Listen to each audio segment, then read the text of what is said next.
কেউ কালা জাদু করলে আপনার শরীরে কি কি লক্ষণ দেখা দেবে, এই লক্ষণগুলি যদি জেনে নিন তাহলে আপনি নিজে নিজে বুঝতে পারবেন যে আপনাকে কেউ কালা জাদু করে রেখেছে কিনা, কিংবা আপনাকে কেউ কালা জাদু করার চেষ্টা করছে কিনা। 1 নাম্বার, অস্বাভাবিক ক্লান্ত এবং দুর্বলতা, বিশেষ করে কোনো সপুষ্ট কারণ ছাড়াই আপনি হঠাৎ করে অসুস্থ হয়ে পড়ছেন। 3 নাম্বার, ঘুমের সমস্যা বা দুঃস্বপ্ন দেখা। 4 নাম্বার, শরীরে কোথাও ব্যথা যার কোনো চিকিৎসার কারণ পাওয়া যাচ্ছে না, অর্থাৎ আপনি চিকিৎসা করছেন, কোনো রোগ ধরা পড়ছে না, তবু আপনার শরীরে প্রচুর ব্যথা, তাহলে বুঝবেন আপনাকে কেউ খারাপ করেছে অথবা কালা জাদু করেছে। এই ছিল শারীরিক লক্ষণ। এবার মানসিক লক্ষণ কি কি দেখা দেবে আসুন জেনে নিই। অস্বাভাবিক ভাবে ভয় ভয় লাগা। নাম্বার 2, মেজাজ খিটখিটে হয়ে যাওয়া, অকারণে রেগে যাওয়া, নিজের উপর নিয়ন্ত্রণ হারিয়ে যাওয়া। এই ছিল মানসিক লক্ষণ। এবার আপনার আচরণে কি কি লক্ষণ দেখা যাবে আসুন জেনে নিই। কাছের মানুষদের থেকে দূরে সরে যাওয়া, স্বাভাবিক আচরণে বড় বড় পরিবর্তন দেখা যাওয়া, অস্বাভাবিক ও অদ্ভুত স্বপ্ন দেখা।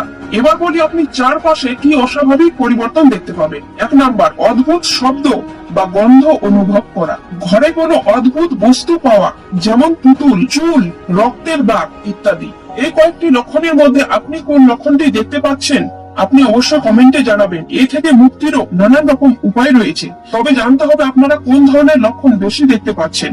তো কমেন্টে জানাতে ভুলবেন না, কারণ এইগুলি খুব খারাপ লক্ষণ। এইগুলি যদি আপনাদের বাড়িতে প্রচুর পরিমাণে দেখা যায় তাহলে আপনাদের বাড়িতে দেখবেন অসুস্থতা, দারিদ্রতা, অশান্তি, নানান রকম সমস্যা দেখা দেবে। এইগুলো দেখার কারণ হচ্ছে আপনার উপর কেউ কালা জাদু করছে। তো অবশ্যই কমেন্টে জানাবেন, সাথে থাকবেন। ধন্যবাদ।